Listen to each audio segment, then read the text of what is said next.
Ayurveda term which consists of two words, Ayu plus Veda. Ayu means the life, and life is unified state of body, mind, and soul. Veda means science or knowledge, and it is also known as Shastra. So, Ayurveda is a knowledge of science, life of science. It is an ancient medicine traditional from India. Ayurveda is a holistic system of natural health care. This is originate from our Vedas. We in India there are four Vedas, and one fifth Veda is Upaveda. It is called Rig Veda. Ayurveda is profound in the Rig Veda, and it is deal with various components of life. It is not merely the system of treatment. Ayurveda, the ideal way of life.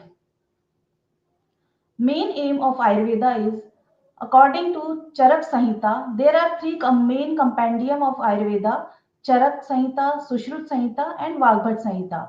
In Charak Samhita, the aim of Ayurveda is Prayojanam cha asya swasthasya swasthya rakshanam aturasya vikara prashmanam, means two basic aim of Ayurveda. First is to prevention, and another is to treat the illness. So to preserve the health of healthy individual, to help them attain four principal aims of life, that is virtue, the wealth, pleasure, and liberation from the rebirth. And the second aim of Ayurveda is to treat the illness or disease. So role of Ayurveda in prevention and promotion of health is, main role is prevention. So, coming to the strength of Ayurveda, the first of all, it is time tested. It has the legacy of thousands of years, well documented in form of compendium, text, and practice till today. It is cost effective as it has its root in our community and it is our genetic knowledge. Ayurveda has separate governing body, the Ministry of AYUSH, to ensure the optimal development and propagation of the system, regulation, the rules pertaining to the quality, safety, and efficacy of the drugs and procedures. Ayurveda has Rasayana herbs, that is, immunomodulator, restoration, and rejuvenation of the body tissue. For example, Amla, Guduchi, Shatavari, and Ashwagandha. And in COVID pandemic periods, everybody knows about the use of Amla, use of Guduchi, and use of Ashwagandha day to day practices, which are known to the common public and can be easily grown in our kitchen garden. And more than 10,000 herbs and herbo-mineral formulations are documented in the text of Ayurveda. Ayurveda have various types of treatment, including Panchakarma. It has a unique modality treatment, whereas the toxins are removed from the natural orifice from our body. First one is Vamana Karma. Vaman Karma means the toxins are removed from the upper GIT and the toxins are removed from our oral cavity. It is called Vamana Karma, means therapeutic emesis. Another one is Virechan Karma, when the lower GIT, with cleansing of lower GIT through the Virechan Karma, and it is root is anus. And third one is Basti, and we can say it's therapeutic enema, means two types of Basti, including oil based Basti, and another one is decoction base means herbs का decoction बनाया जाता है और उससे फिर anal route से medications को insert किया जाता है. Then third last one is नश्य कर्मा. नश्य means nasal pathway. When the medicines is administered through the nasal cavity, it is called nashya karma in Ayurveda, and it is beneficial for the upper part of the clavicle bone. When when we want to any kind of medicine, uh, any kind of medicine to reach the brain, there is only one route, because in Ayurveda Charak Samhita called नासा ही शीर्षो द्वारम. अगर हमें brain तक जाना है, अगर हमें कोई चीज ब्रेन तक पहुंचानी है, तो उसका सबसे बेस्ट मार्ग होता है, बेस्ट रूट होता है नेजल कैविटी। ये आचार्य सुश्रुत ने और आचार्य चरक ने भी बताया है, और इसे मॉडर्न साइंस भी मानता है कि कुछ आजकल सर्जरीज भी ऐसी होती है, ट्यूमर्स भी होते हैं ब्रेन में, जिसको कि नेजल रूट से किया जाता है। So, holistic integrated approach is also including guidelines of Aahaar, Vihar, and Achar. Means food, how कैसा हमारा food होना चाहिए, which type of lifestyle, and which type of our code of conduct. So Ayurveda also makes a synergic with yoga system and bring about mental and spiritual uh, prakriti. So, one more component of Ayurveda is Prakriti. Prakriti is the uniqueness of Ayurveda because each and every person has different Prakriti. Means modern science कहता है कि हर person को एक ही type का medicine दिया जाता है, protocol होता है। इवन आयुर्वेद में पर्सन टू पर्सन वेरी करती हैं, चाहे वो ट्रीटमेंट हो, चाहे वो डाइट हो, या उसका लाइफ स्टाइल हो, वो सब प्रकृति पे बेस्ड होता है। So what is health according to Ayurveda? समदोषे समाग्निश्च समधातु मलक्रिय प्रसन्नात्मेन्द्रिय मना स्वस्थ इत्त विधीयते। अब तो WHO भी ये डेफिनेशन को फॉलो करने लगे हैं कि जब हमारे कंपोनेंट्स हैं हेल्थ के, वो है दोष। आयुर्वेद में माने गए हैं 3 दोष होते हैं, वात, पित्त एंड कफ। 13 टाइप्स ऑफ अग्नि होती है जिसको मेटाबॉलिक फायर कहा जाता है। फर्स्ट इज जाठराग्नि, 5 पंच महाभूताग्नि एंड 7 होती है धात्वाग्नि। And 7 types of body tissues होते हैं जिसमें प्लाज्मा, ब्लड, रस, रक्त, मांस, मेद, अस्थि, मज्जा, शुक्र। And 3 types of waste product होते हैं जिनको आयुर्वेद में मल कहा गया है। These are the physical and physiological component of health. Second one is psychological component. There are indriya, means 5 types of sensory and 5 types of motor organs, including one mind, जिसे मानस कहा जाता है। Last one is spiritual component. Spiritual component is atma, or we can say soul. So one whose doshas, agni, functions of doshas and malas are in equilibrium state, who has cheerful atma, man, intellectual and sense organs, it is called the person who is called healthy. And structural and functional integrity of the cell is bioregulators according to Ayurveda is Vata, Pitta and Kapha. So Vata is responsible for any kind of energy, strength, immunity and movement in our body. Pitta is directly resembles to our metabolism, biochemical reactions and heat emitted in our body. While Kapha is a structural component of the cell and other matters. So when all these 3 components in our equilibrium state, balance energy, normalize metabolism and maintain other structures, it is called healthy state. So digestion plus cell metabolism and tissue buildings, uh, in Ayurveda, we can resembles to the digestion is Jatragni, cell metabolism in the level of Dhattvagni, and tissue buildings in the level of Bhutagni in Ayurveda.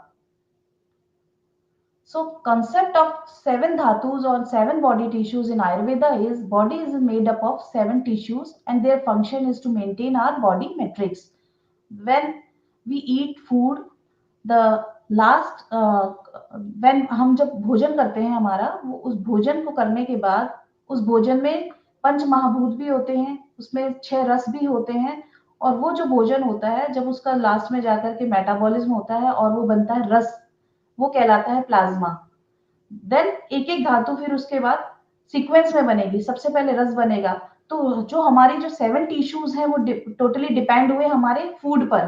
तो इसीलिए food को परम औषध कहा गया है कि जैसा हम फूड लेंगे हमारी सारी जो धातुज हैं आगे की वो उसी के अकॉर्डिंग बनेगी। अगर हमारा फूड अच्छा होगा तभी हमारी सारी धातुएं और उनका न्यूट्रिशन प्रॉपर होगा। तो सबसे पहले बनेगा रस, देन ब्लड, फिर muscles, then fat, then bones, bone marrow and last में बनता है शुक्र धातु जिसको रिप्रोडक्टिव टिश्यू। और इन सब का जो एसेंस होता है वो कहलाता है ओज। इन आयुर्वेदा इट कैन से ओज, एंड ओज is the responsible for our immunity. So our immunity is directly proportional to our diet और our food. So this is importance of our health is धर्म अर्थ काम मोक्षाणाम आरोग्य मूलम उत्तमम। अगर कोई व्यक्ति जब तक आरोग्य है, जब तक हेल्दी है, तभी वो अपने सारे पुरुषार्थ कर सकता है।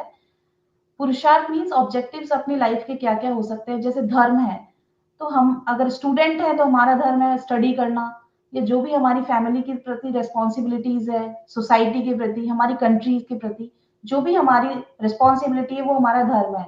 अर्थ means we got material gains, काम मीन्स वी आर डिजायर्स और आर विशेज, एंड मोक्ष is the freedom from the cycle of the birth. ये चार पुरुषार्थ हैं जो कि हम जिसके लिए हम इस संसार में आए हैं, और ये हम तब कर पाएंगे जब हम हेल्दी होंगे। और हम हेल्दी कैसे होंगे कि हमारा फूड, हमारी डाइट, लाइफस्टाइल जब प्रॉपर होगी। So only a healthy body can serve our nation. One among three supporting pillars of the human body is, in Ayurveda, it is called three up stambha: आहार, निद्रा and ब्रह्मचर्य। Food, आपका sleep और celibacy. जब तक ये balance होंगे, equilibrium state में होंगे, तब तक हम हेल्दी हैं, हमारी लाइफ है। इन तीनों में से अगर एक भी इम्बैलेंस हुआ तो हम डिजीज कंडीशन में चले जाते हैं। So we can use skilful in all the three, balance रखना चाहिए हमें इनको। सो व्हाट इज डाइट और what is aahar in Ayurveda? इन आयुर्वेदा, चरक संहिता, सूत्र स्थान 27 चैप्टर वर्स 349, पुराणः पुराणं भृतानाम अन्नम लोको अभिधावति, वर्ण प्रसादम स्वैर्यम जीवितम प्रतिभा सुखम, तुष्टि पुष्टि बलम मेधा सर्वम अन्य प्रतिष्ठितम, लौकिकम कर्म यद्रतो सर्गतो यच्च वैदिकम। मतलब आहार is the fuel of living being. Happiness, satisfaction, life, voice, intelligence, complexion, cognitive power, health, all are depends on our food. All work which is a person does to run his life, like any work like agriculture, business, any profession, has ahar, its base. So ahar is the base of our life.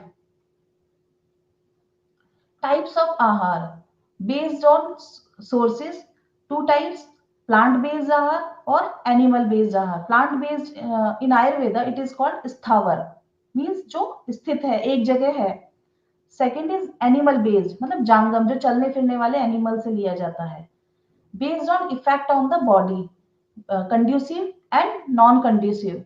The reference of these types of आहार is mentioned in चरक संहिता, सूत्र स्थान 27 chapter.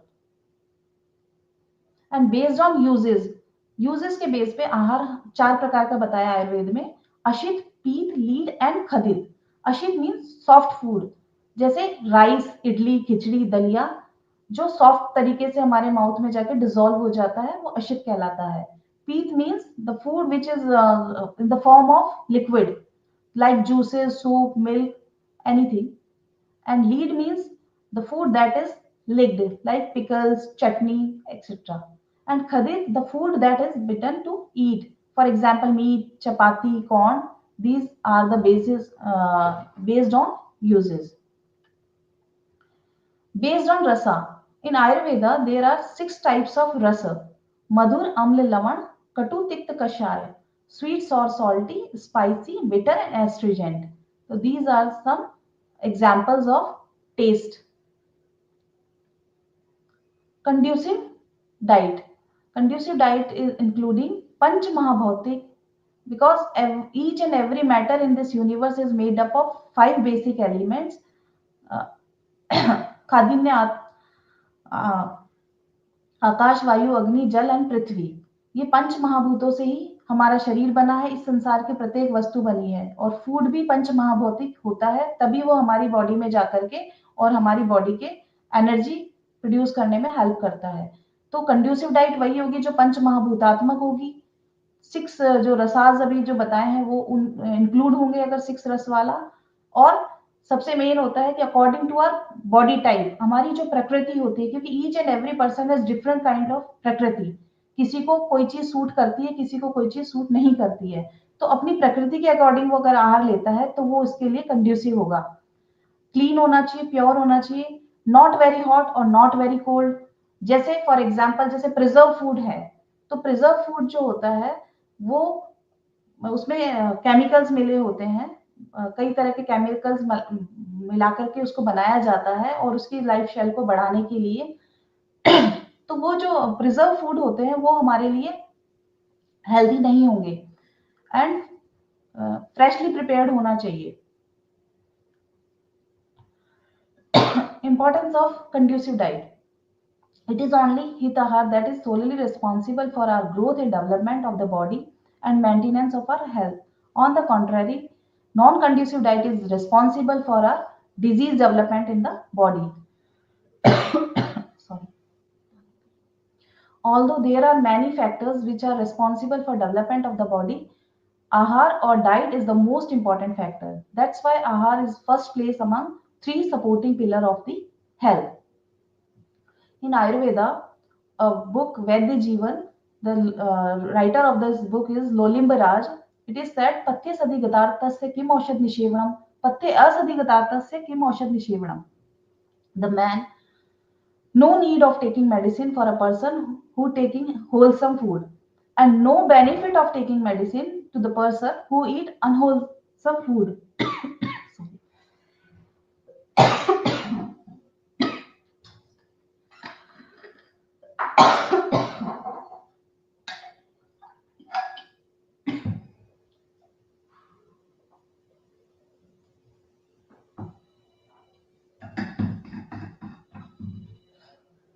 That's why it is proven कि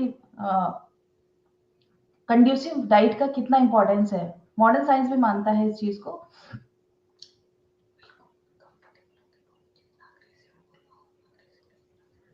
So eat with proper frame of mind in a happy mood, create a pleasant environment, wash hands and feet properly before meals, always blast your food before eating, and don't eat very slow for प्रकृति कफ प्रकृति।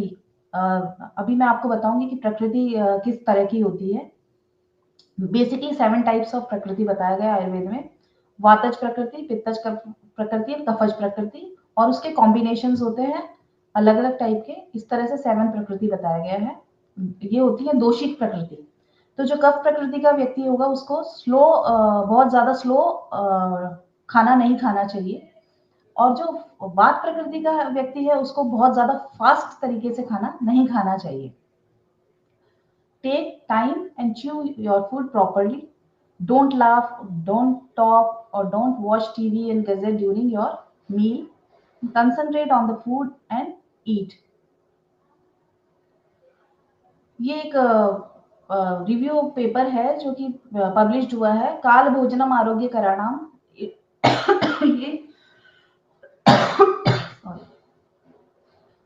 ये एक चरक संहिता में एक वर्ष दिया गया है कि समय पर किया हुआ भोजन हमेशा आरोग्यकर होता है, हेल्दी होता है। कभी जैसे किसी का टाइम ऊपर नीचे जा रहा है, किसी ने टाइम को स्किप किया है, भोजन को स्किप किया है, तो वो उसके लिए लॉन्ग टर्म में जाकर के उसको प्रॉब्लम क्रिएट कर सकता है। तो only the food consume in the right time is healthy. और इस पे रिव्यू आर्टिकल भी पब्लिश हुआ है annuls of Ayurveda medicine in 2020 में। The metabolic risk factor are a global challenges that risk are although modified by the lifestyle and physical activity to some extent. These are some guidelines of Aahaar, along with what we eat, where we eat, and how we eat, when we eat, make all differences in our health. This thought is uniqueness in Ayurveda. Ayurvedic eating is not generalized, it is personalized. Eat according to the age, according to the season, according to your Agni, means your metabolism, and according to your body constitution, which type of your Prakriti. Eat fresh and seasonal vegetables and fruits. Eat freshly cooked and warm food. It will be leads to strengthen your Agni, your digestion, and reduce your excess cough and vat in your body. Eat food which has enough oil and is moist enough, not fried, not deeply fried food. It tastes better, help Agni and build our 7 dhatus and increase our strength.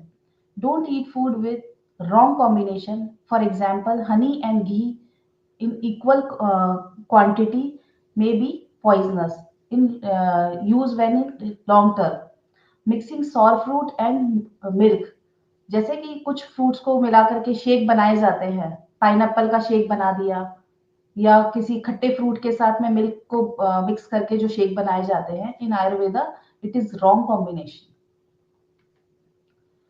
So these are some examples for according to the Prakriti, what should be used and what should be avoided by Vataj Prakriti. A person, अगर एक व्यक्ति है जिसकी dominance ही उसके अंदर वात वाला dominant है कंपोनेंट, तो उसको किस टाइप के फ्रूट्स लेने चाहिए, किस टाइप के वेजिटेबल्स लेना चाहिए, किस टाइप के पल्सेस लेने चाहिए, वो इसमें मेंशन किया गया है. वात प्रकृति का व्यक्ति होगा तो उसको मधुर वाला, जैसे 6 रस बताए गए थे हमने कि 6 रसाज होते हैं, तो इनिशियली जो 3 रसाज है ना, मधुर, अम्ल, लवण, वो उसको यूज करने चाहिए. और जो लास्ट के जो 3 रसाज हैं वो उसके वात को और ज्यादा बढ़ाएंगे, तो उसको अवॉइड करना चाहिए. लास्ट के जो 3 रसाज है, जैसे कि उसको फ्रूट्स में स्वीट फ्रूट, बनाना, कोकोनट्स, जो मीठे फ्रूट्स है वो यूज करने चाहिए. और उसको अवॉइड करना चाहिए pomegranate, watermelon, apple in excess. Vegetables का भी यही है कि उसको जो कच्चे वेजिटेबल्स हैं या ड्राई चीजें हैं या जिसमें ड्राइनेस बहुत ज्यादा होती है, इस तरह के उसको वेजिटेबल्स को अवॉइड करना चाहिए. एंड कुक्ड फॉर्म में ही उसको यूज करना चाहिए वेजिटेबल्स को. देन सीरियल्स में है कि कुक्ड सीरियल्स ही उसको यूज करना चाहिए, all kind of rice and wheat.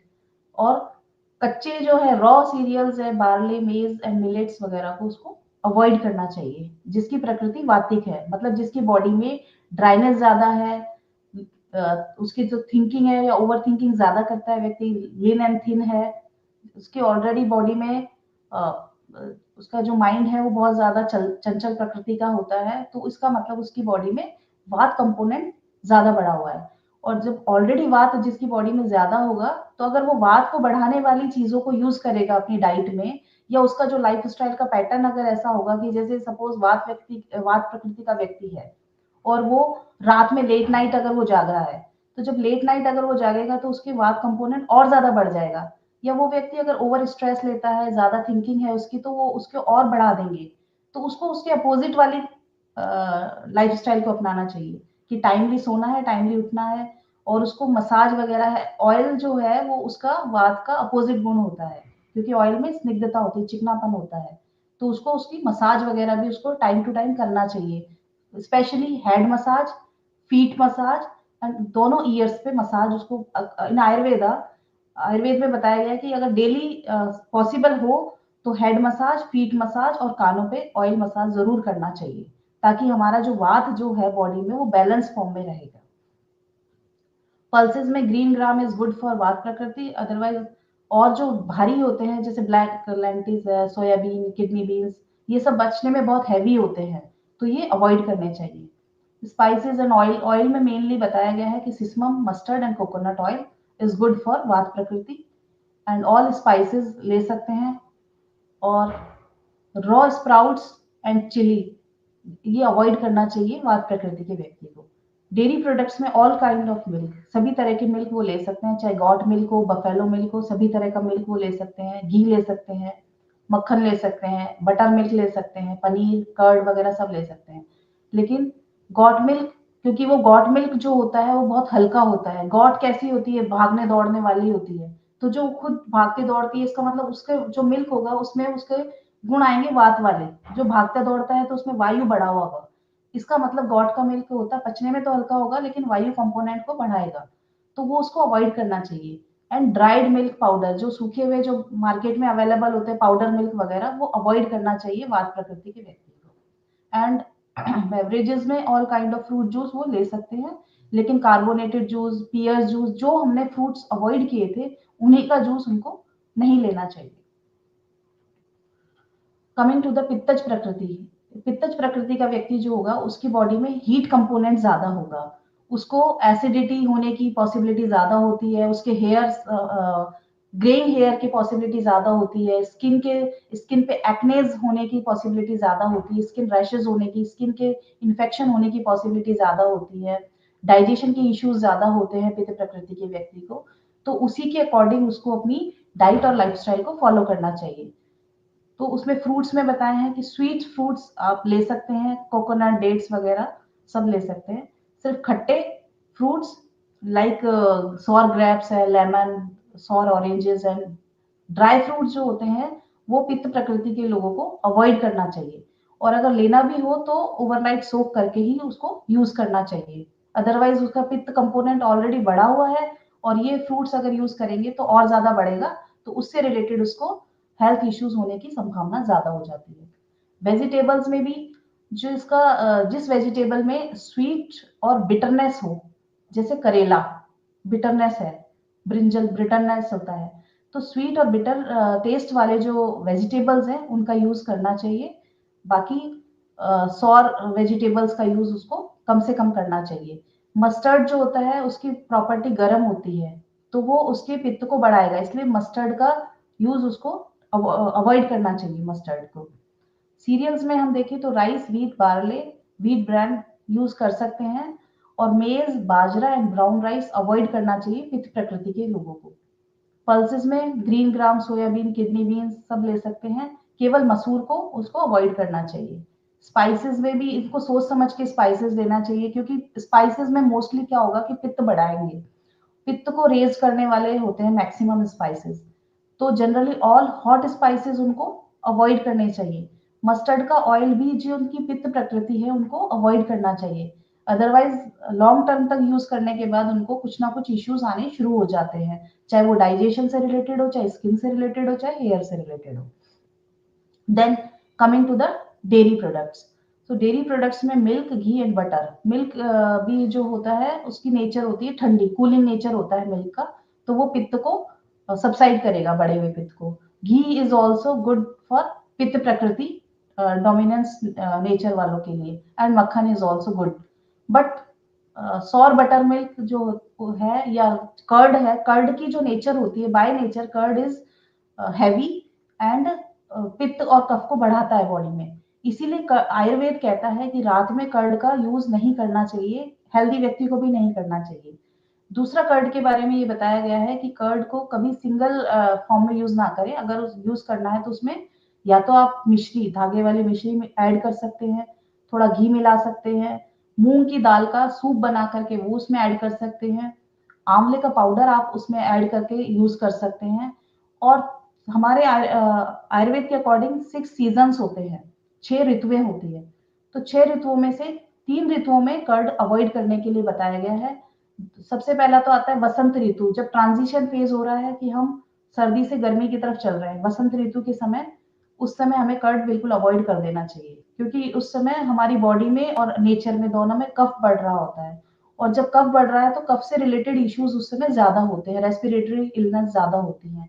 Second आता है शरद ऋतु, जिस समय विंटर्स आने वाली होती है, अर्ली विंटर वाली स्टेज जो होती है, उसमें बॉडी में और एनवायरमेंट में दोनों में पित्त की डोमिनेंसी ज्यादा होती है।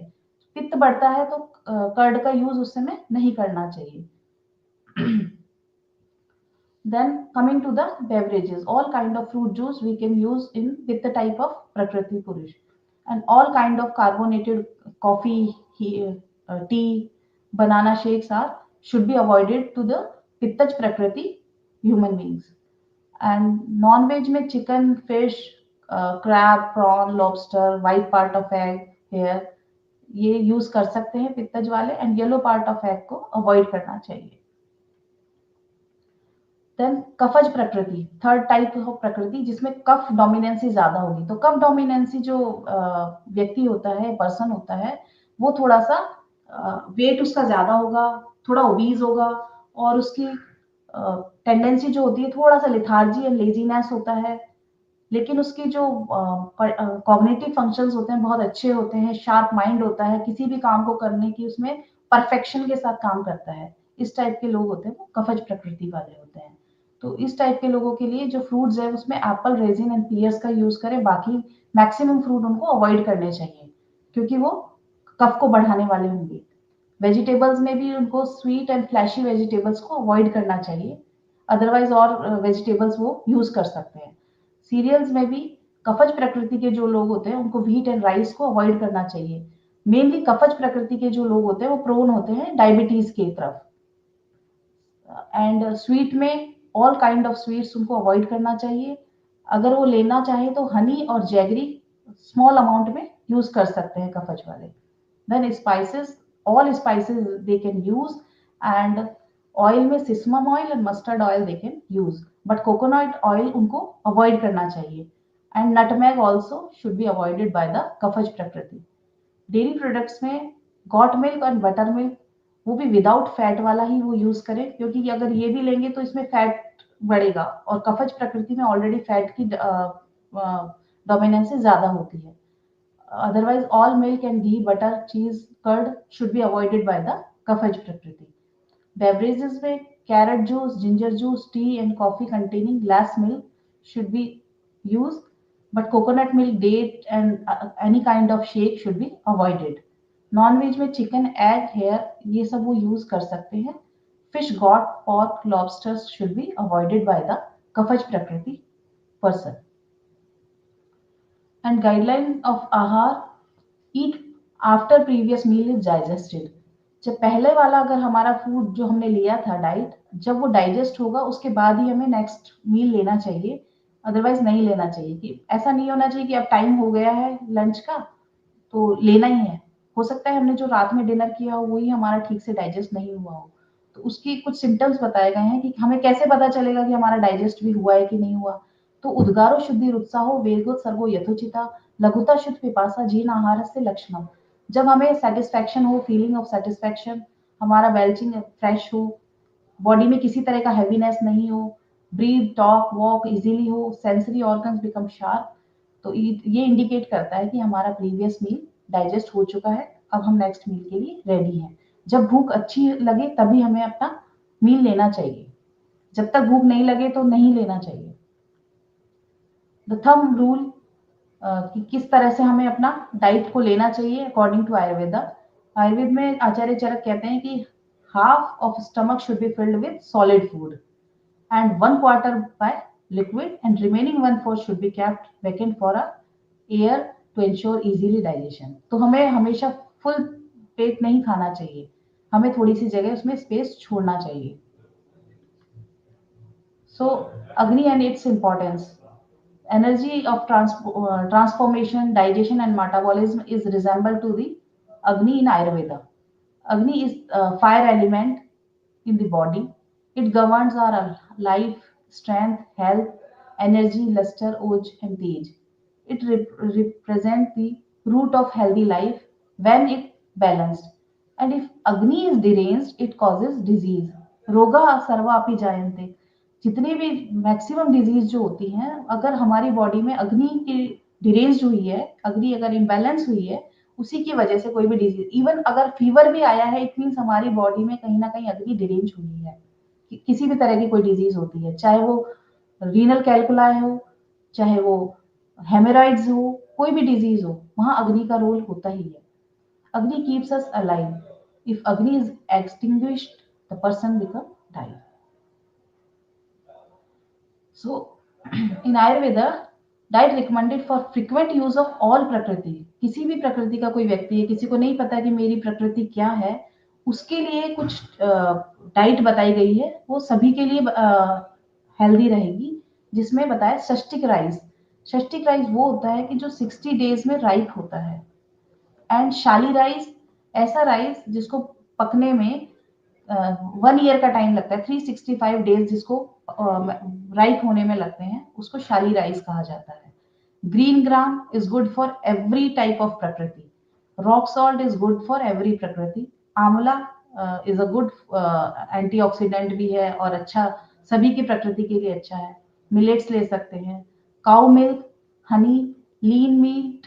लीन मीट होता है जांगल मांस। 2 टाइप्स के एरिया होते हैं, एक तो जांगल होता है, एक आनूप होता है।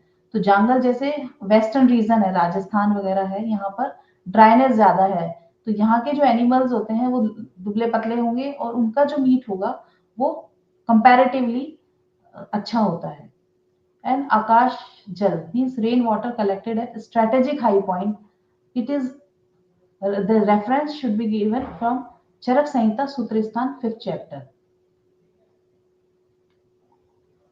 And these are some diet which recommended for infrequent use, जैसे dried flesh, dried plant, lotus stem, pipili piper longum, any kind of alkalis, curd, paneer, buttermilk, Bengal grams, ये हमें रेगुलर यूज नहीं करना चाहिए। इसको बीच बीच में, जैसे कर्ड का मैंने एग्जांपल दिया था कि कुछ ऋतुओं में बिल्कुल हमें अवॉइड कर देना चाहिए और 3 ऋतुओं में हमें लेना चाहिए।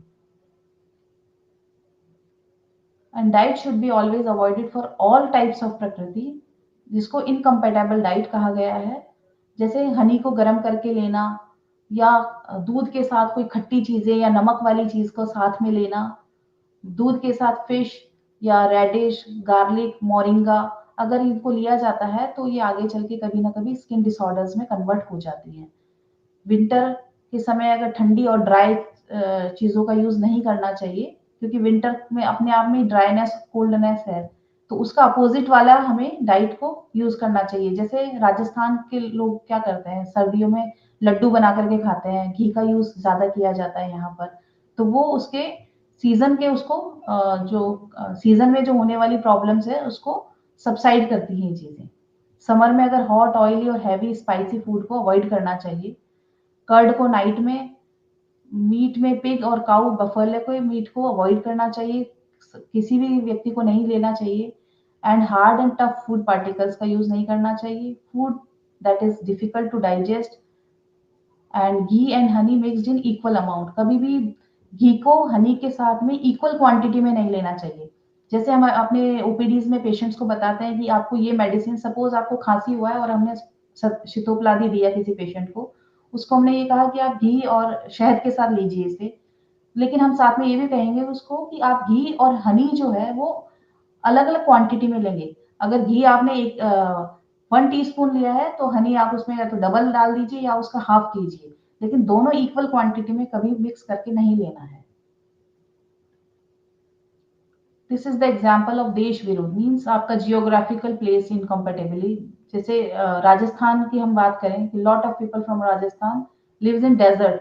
अब एक तो डेजर्ट है, गर्मी है, ड्राइनेस ज्यादा है, टेम्परेचर यहाँ का ज्यादा है, अगर वो हॉट स्पाइसी मिर्ची अगर वो अपने फूड में ज्यादा लेते हैं तो ये एग्जाम्पल होता है जियोग्राफिकल प्लेस इनकम्पेटेबिलिटी का, अकॉर्डिंग टू द आयुर्वेदा। ये एग्जाम्पल है काल विरुद्ध, मीन्स समय के अकॉर्डिंग या सीजन के अकॉर्डिंग। सपोज लेट नाइट में दही बड़ा अगर कोई खा रहा है तो वो उसके कफ को बढ़ा देगा, क्योंकि नाइट में ऑलरेडी कफ बढ़ रहा है। अगर गर्मी का समय है, टेम्परेचर बहुत ज्यादा है और कोई गर्म बहुत ज्यादा हॉट टी या कॉफी ले रहा है तो वो उसके टाइम इनकम्पैटिबिलिटी का एग्जाम्पल है। दिस इज अग्नि विरुद्ध। जैसे अभी अग्नि की बात की कि हर व्यक्ति की अग्नि डिफरेंट टाइप की होती है, भोजन की लेने की कैपेसिटी अलग होती है, लेकिन एक थंब रूल बता दिया कि आपको अपने भोजन को किस तरह से, कि हाफ प्लेट आपकी सॉलिड होगी, 1/4 लिक्विड होगा और 1/4 आपको स्पेस लेना छोड़ना है। पर ये अग्नि के इनकम्पेटेबिलिटी के विरुद्ध है, आपकी डाइजेशन पावर के, कि आप इतनी बड़ी, आप जो होती है बाहुबली थाली या 32 इंच का पराठा, कई बार हमने देखे हैं ऐड भी कि 32 इंच का पराठा अगर आप खाते हैं तो आपको बेट लगाते हैं कि 1 लाख प्राइज मिलेगा। तो ये जो इस तरह के एग्जाम्पल्स होते हैं, they are incompatibility to our digestive power. This is vidhi viruddha, means ये हमारे कोड ऑफ कंडक्ट में नहीं है कि हम काम कर रहे हैं एक बार में एक ही चीज बताया गया है। ये अगर कंसंट्रेशन के साथ आप या तो काम करिए या फिर आप उस समय खाना खाइए। काम करते हुए खाना खाना, बच्चा अगर मोबाइल पे लगा हुआ है फिर वो खाना खा रहा है, उसको ये नहीं पता कि वो उसने क्या खाया, कैसा खाया। मूवी देखते हुए खाना खाना, या खड़े खड़े आजकल जो कल्चर चल रहा है कि हम खड़े खड़े स्टैंडिंग पोज में जो खाना खाते हैं, दे ऑल कॉल्ड विधि विरुद्ध। ये संयोग विरुद्ध एग्जाम्पल है कि कोई भी फ्राइड चीज है या खाने पीने की चीज है, अगर उसको किस तरह के उसमें रखा गया है कि न्यूज़पेपर में आपने गर्म चीज को डाल दिया है, ये यूज एंड थ्रो वाले जो आते हैं डिस्पोजेबल है, लाइक थर्माकोल से बने हुए, प्लास्टिक के इसमें पैकिंग होता है, ये सब संयोग विरुद्ध है, क्योंकि उसका कुछ ना कुछ पार्टिकल्स तो उस फूड में आता ही है, तो ये भी हार्मफुल होता है। इट इज कॉल्ड संस्कार विरुद्ध, मीन्स दो चीजों को अगर आपने मिक्स किया है, जैसे हनी को गर्म करते हैं तो उसका प्रॉपर्टी चेंज हो जाती है, जब उसकी प्रॉपर्टी बदलती है तभी वो जाकर के बॉडी में कुछ पॉइजनस इफेक्ट लाता है। हनी को कभी भी गर्म करके यूज नहीं करना चाहिए। मात्रा विरुद्ध, मतलब क्वांटिटी में हनी और घी की अगर इक्वल क्वांटिटी में अगर आप यूज करते हैं तो वो मात्रा के विरुद्ध होता है, इनकम्पैटिबल होता है। ये दोष विरुद्ध है कि सम पर्सन हैव एक्सेसिव पित्त। मान लो किसी की पित्त प्रकृति है और वो बहुत ज्यादा स्पाइसी हॉट चिकन कोल्हापुरी अगर वो ये खाता है तो वो उसके दोष के विरुद्ध हो जाएगा और ऑलरेडी उसके जो पित्त बढ़ा हुआ है उसको और बढ़ा देगा और अल्टीमेटली उसको एसिडिटी अल्सर होने की पॉसिबिलिटी ज्यादा हो जाती है। किसी को मान लो एक्सेसिव कफ है किसी के अंदर, लेकिन वो किसी भी टाइम दही बड़ा खाने के लिए रेडी है, तो ये भी एग्जाम्पल है उसके दोष विरुद्ध का।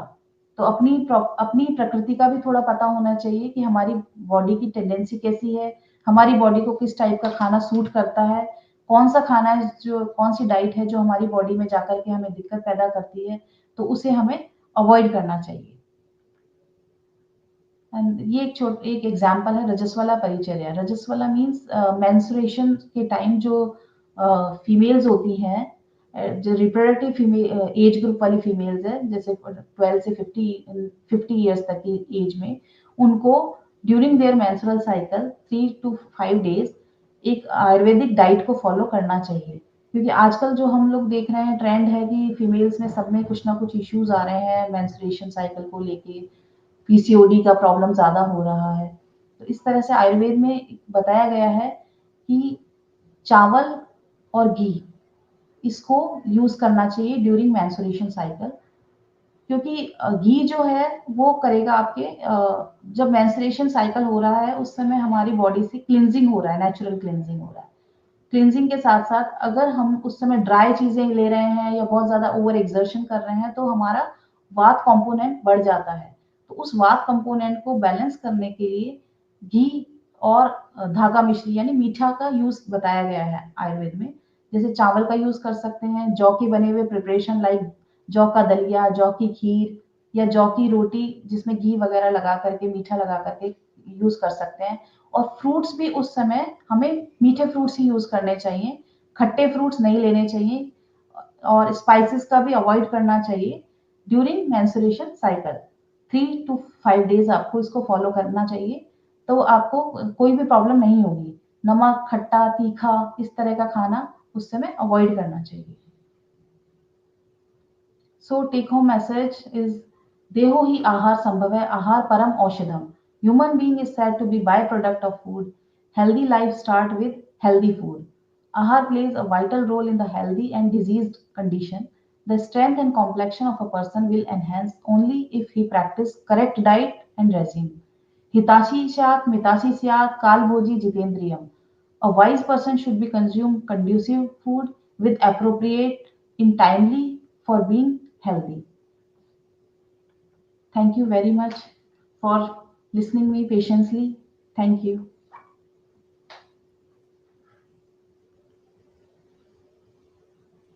Thank you, Dr. Meenakshi. It was a wonderful talk we heard from you. So, सबसे पहले I would like to also welcome Dr. Nayak, who's here with us. I'm adding sir to stage. So we have a couple of questions, but before that, I would like to give your introduction, madam, because शुरू में कुछ problem हुआ था. We did not go live exactly when we started speaking. तो मैं आपका introduction पहले देना चाहूंगी उसमें. Dr. Meenakshi is working as senior medical officer in the department of AYUSH at AIIMS Jodhpur. She has done her bachelor's in Ayurveda and her MD in Ayurveda. She has more than 25 national and international papers. And she's also written a book on Panchkarma with more than 7 research projects going on under her. And he's a speaker in many conferences and CMEs. He has received the Healthcare Award and the Best Paper presentation in Kumar.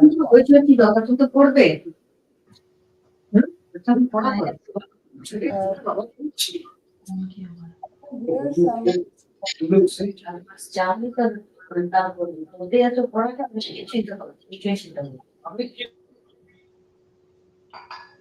So,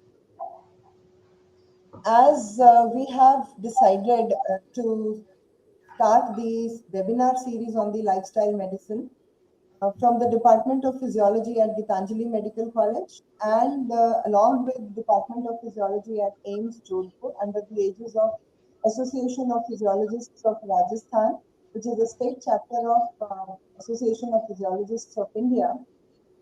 So we have already discussed about the 5 pillars of the lifestyle medicine, and today we are coming up to the 6th pillar, which is nutrition. We have decided to cover up this 6th pillar in 2 webinars. In the first one, we wanted to go back to our ancient Ayurveda, and we wanted to understand the context of Indian diet before we delve ourselves into the modern dietary changes or regulations for the lifestyle medicine. So we wanted to hear it from the Ayurveda Charyaji, Dr. Meenakshi, who has very beautifully laid down the concepts of the Ayurvedic recommendations for the diet with the different, we can say, your body types, whether it is cough, pitta, and the other uh, body types what we have. And here we have a couple of questions. Dr. Anita Verma, she has said that I've heard that lemon is used for acidity and also it makes the pH of blood alkaline. So could you explain something on this? And Dr. Anita.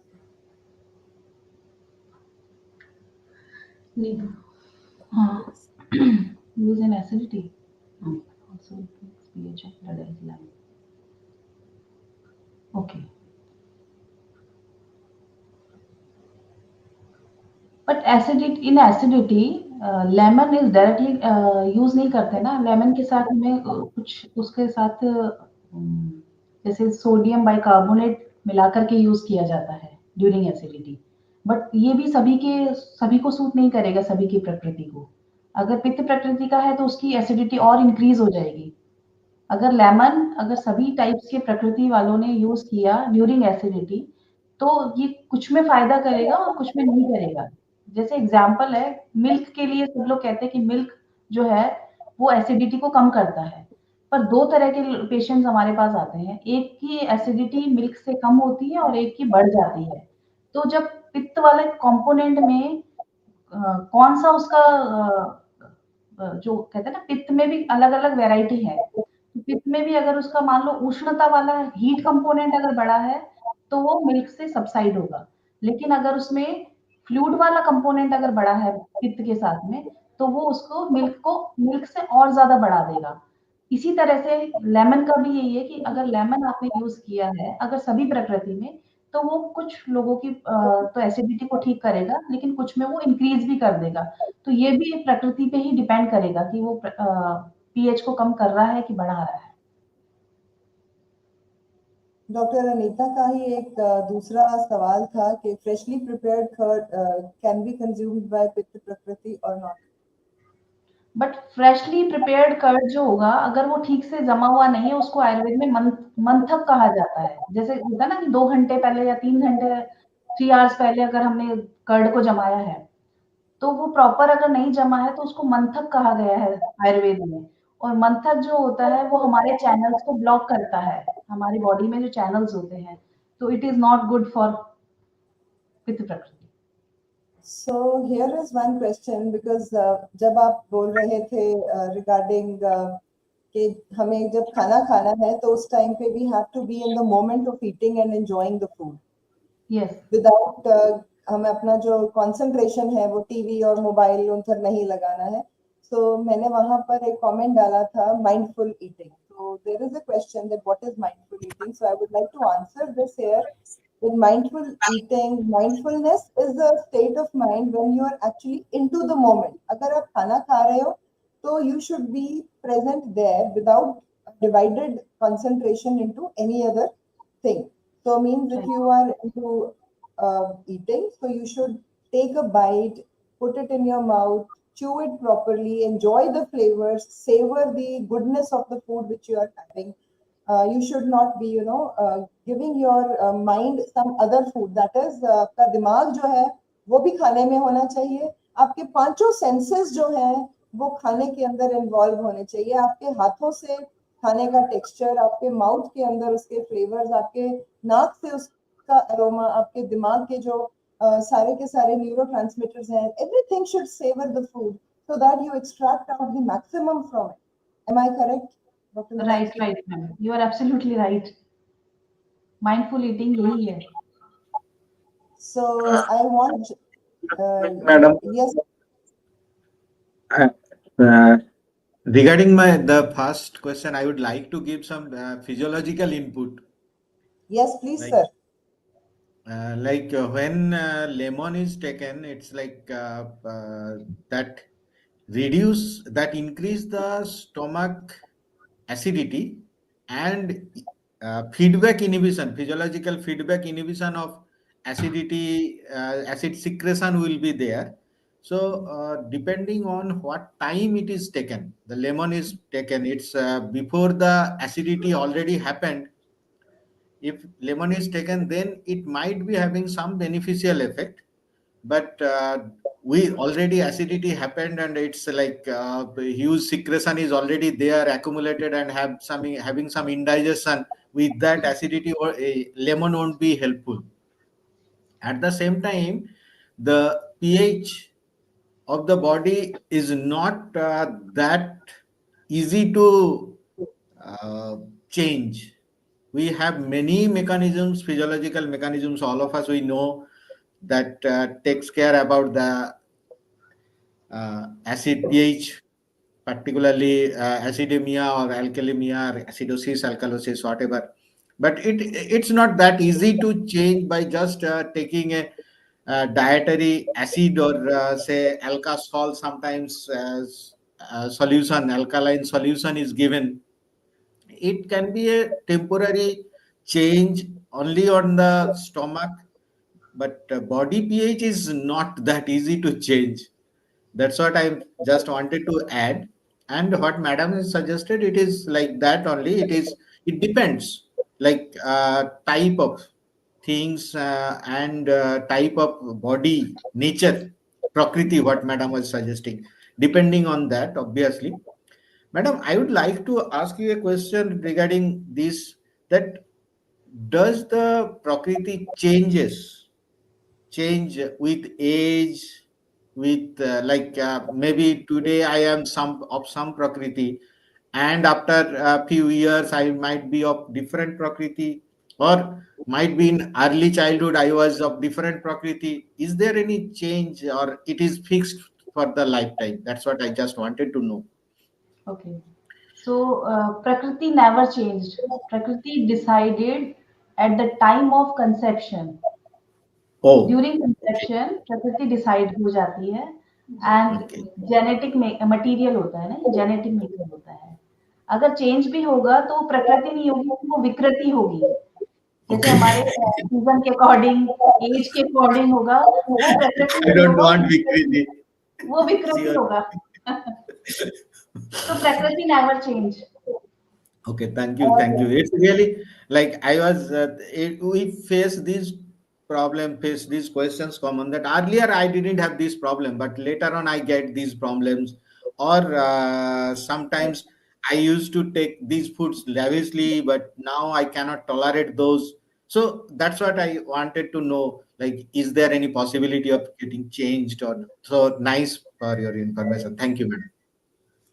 Thank you. Madam अभी lifestyle medicine के अंदर whatever we are talking about, there is a concept which is going on that plant based diet is the best diet, and you should get all the nutrients from the plant based diet. So there are two debates which are going on. One sect says, okay, the plant-based diet is good and you should go on for plant-based. And the other sect which says the plant-based diet doesn't give us the protein. So they advocate the non-vegetarian or the animal-based diet. So what do you think? Is it actually bad to have the animal-based diet? Or it is the concept that the plant-based diet is the good diet, and as per because they say the animals, they have these stress hormones when they are sacrificed. So that kind of thing we harness from the animal-based diet. So could you put some more light on the differences in the plant and the animal-based diet? Okay. So in Ayurveda, both type of diet explained, plant-based also and animal-based also.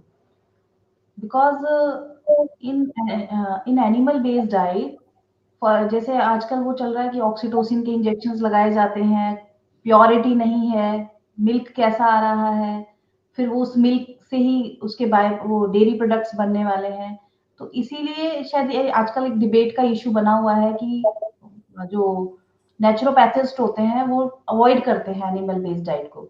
But in Ayurveda even एक पूरा chapter दिया हुआ है कि जिसमें different types of flashes बताए गए हैं कि किस किस टाइप के एनिमल का मीट होता है, कैसा होता है और उसकी प्रॉपर्टीज कैसी होती है, पूरा कॉन्सेप्ट, पूरा एक चैप्टर दिया हुआ है उसमें।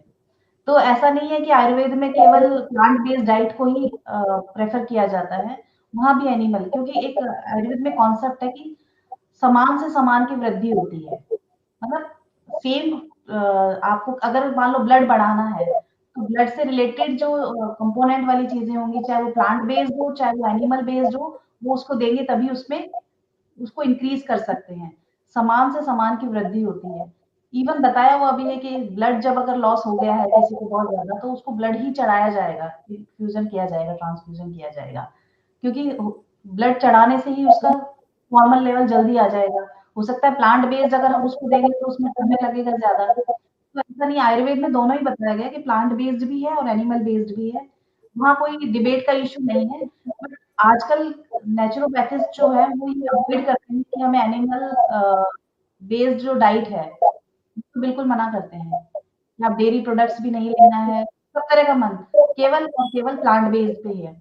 बट हमने जो प्रैक्टिकल चीजें देखी हैं अपनी ओपीडीज वगैरह में जो देखते हैं, अगर सभी व्यक्ति अगर प्लांट बेस्ड पे आ जाते हैं या सभी ब्लाइंडली अगर फॉलो करते हैं कि स्प्राउट्स बहुत अच्छा है, नो कि sprout is good for health, सभी ने कच्चा स्प्राउट्स खाना शुरू कर दिया, अब उसमें भी प्रॉब्लम ये आएगी कि जो वात डोमिनेंस प्रकृति का जो व्यक्ति होगा उसको वो डाइजेस्ट ही नहीं होगा, और वो फिर सिम्टम लेके आएगा कि मुझे ब्लॉटिंग हो रहा है, मुझे डाइजेशन इश्यूज आ रहे हैं, इवन कॉन्स्टिपेशन तक हो जाता है उस व्यक्ति को। जबकि स्प्राउट्स तो हम इसलिए देते हैं कि उसमें फाइबर्स रिच है, वो कॉन्स्टिपेशन होने ही नहीं देगा, डाइजेशन को इम्प्रूव करेगा। बट प्रॉब्लम वहीं आ गई कि उसको वात डोमिनेंसी के व्यक्ति को अगर आपने स्प्राउट खिला दिया कच्चा, तो उसको प्रॉब्लम होगा। फिर उसको हम ये बोलेंगे कि आप इसको स्टीम करके ले लीजिए, अगर आपको खाने का शौक है, खाना ही है, आप स्टीम करके ले सकते हैं, कच्चा नहीं खाना है। तो आयुर्वेद में इस तरह से बताया गया है। सो अभी डॉक्टर चंचल ने एक सवाल पूछा, इज देयर अ पॉसिबिलिटी कि individual does not have any kind of three प्रकृति? सॉरी, थ्री तो काइंड्स तीनों ऑफ प्रकृति। कुछ उनको पता ही नहीं हो कि मेरी कौन सी प्रकृति है, या फिर कि ये हो ही नहीं। नहीं, कुछ कुछ में होते हैं तीनों दोषाज, पर रेयर मिलते हैं और होते हैं, ऐसा नहीं है। हो ही नहीं, नहीं नहीं, ऐसा वात भी पित्त होता है जी 7 हो जाती है ना, 3 नहीं है, जी 7। मैम। हो ही नहीं कोई भी नहीं नहीं प्रकृति नहीं। नहीं नहीं, ऐसा नहीं है, किसी में वात डोमिनेंसी होगा तो वात के साथ पित्त भी होगा या कफ होगा, मतलब कॉम्बिनेशंस में आएंगे। तो सेवंथ जो प्रकृति होगी उसमें तीनों दोषाज होंगे, वात भी होगा, पित्त भी होगा, कफ भी होगा। हो सकता है प्रोपोर्शनेट वो थोड़ा ऊपर नीचे होगा, लेकिन ऐसे व्यक्ति भी मिलते हैं। तो फिर इस प्रकृति को हम ढूंढेंगे कैसे कि हमारी प्रकृति कौन सी है? अच्छा, प्रकृति एनालिसिस के लिए एक आयुर्वेदा असेसर चाहिए आपको, वो आपकी प्रकृति को एसेस कर सकते हैं। अभी गवर्नमेंट ऑफ इंडिया ने एक ऐप भी लॉन्च किया है, एक कैंपेन चलाया है 1 मंथ का, कि जिसमें मोबाइल से एक ऐप आप डाउनलोड करेंगे, प्रकृति परीक्षण करके, प्ले स्टोर पे जा करके। वो जब आप डाउनलोड कर लेंगे तो फिर कोई भी आपके नजदीक अगर कोई आयुर्वेदा डॉक्टर हैं, आप उनके पास जाएंगे और वो आपको फिर उस ऐप से प्रकृति डाउनलोड करके देंगे और आपके पास एक सर्टिफिकेट जनरेट हो जाएगा।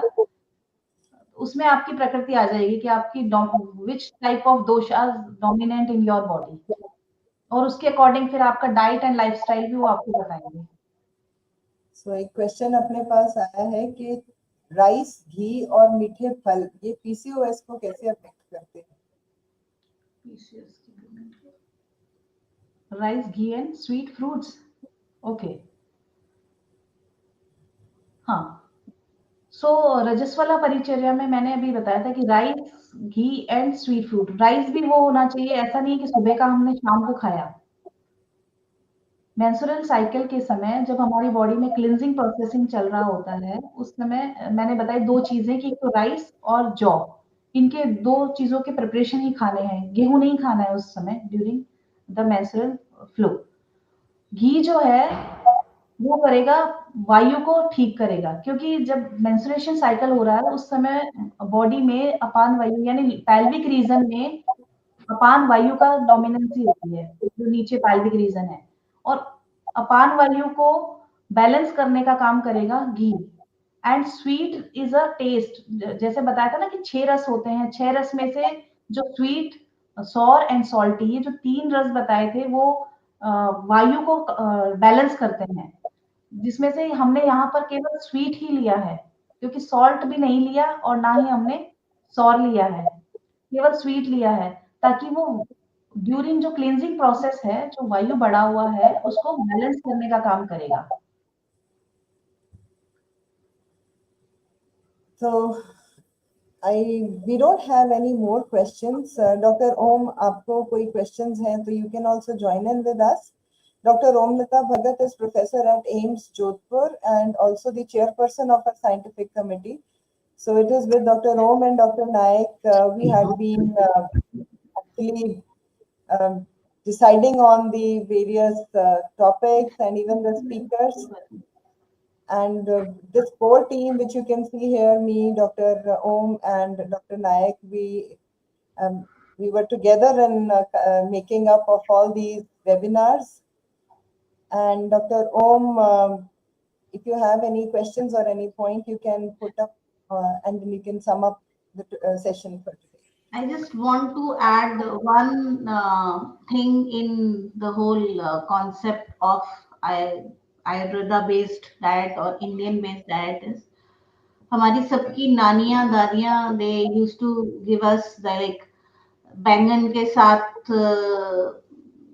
दूध नहीं पीना है, मूंग की दाल डाल के बैंगन बनाना है, उड़द की दाल में पालक डालना है. All those things were so according to the laws of nature, and we have forgotten all that. So let's go back to those Ayurvedic roots. We are talking about lifestyle medicine after Dean Ornish coined this term, but we tend to forget the Ayurveda, which is age-old gem of knowledge, which is there in our household. We all have our moms, which is telling you these combinations should not be taken, these combinations should be taken. So let's try to see the value of our lifestyle and our diets, and let's try to make it more healthy for each of us. And mindfulness eating is what Buddha also has given us. Like Buddha way of teaching is like Buddha has given all their disciples to only look at the material, whatever they are eating. They should not be they should be kept like nothing else is there in the room, only food and the person who is eating. That is what they had made up thing. So that's the only point I want to make. Okay. Just one thing I would like to add, madam, regarding that Samiksha Nisad's question that PCOS, one should be very careful with the phytoestrogen. Yes. That's the xenoestrogen, phytoestrogen. It should be Yes. one should be very careful. And I'm not very sure about the fruits and rice, but the pesticides, that's a Yes. big harm now coming up, and not coming up, it's actually there. So one should be very much careful about the phytoestrogen as well as the xenoestrogen, particularly those who have that, I don't know which prakriti can be with PCOS, but if some symptoms or mild level of PCOS is there, one should be very careful about these xenoestrogens. Thank you. Just to add this one, I just wanted to. Thank you. Yeah.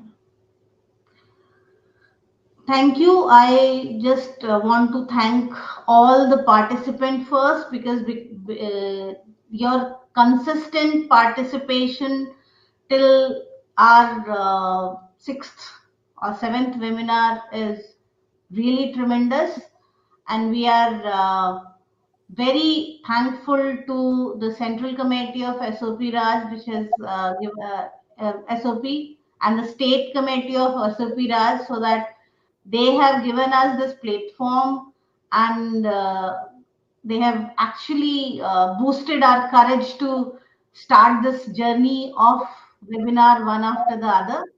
So thanks a lot. Thank you, Dr. Manjinder, Dr. Nayak, and Dr. Meenakshi, because without Dr. Meenakshi, this could not have been happening. So thank you, Dr. Meenakshi, for your like.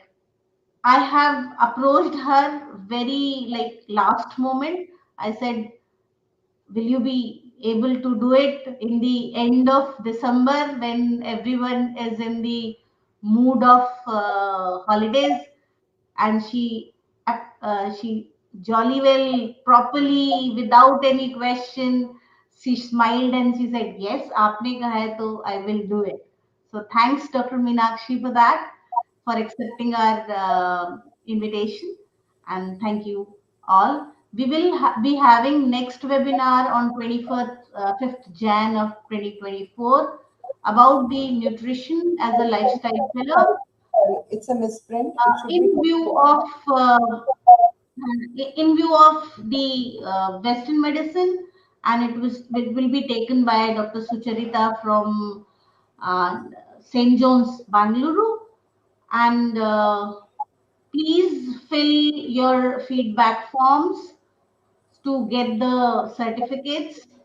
I know it is difficult for everyone to go for again and think for, but please, for us, it is essential. Please fill your feedback forms so that we can assign the certificates for you. Thank you. Thank you, everyone. So wish you all a very happy new year. The Yeah. webinar, I typed it wrongly, so it would be January 25th, 2025. So it will be 25/1/25. So happy new year to all of us and all the participants. Happy new year.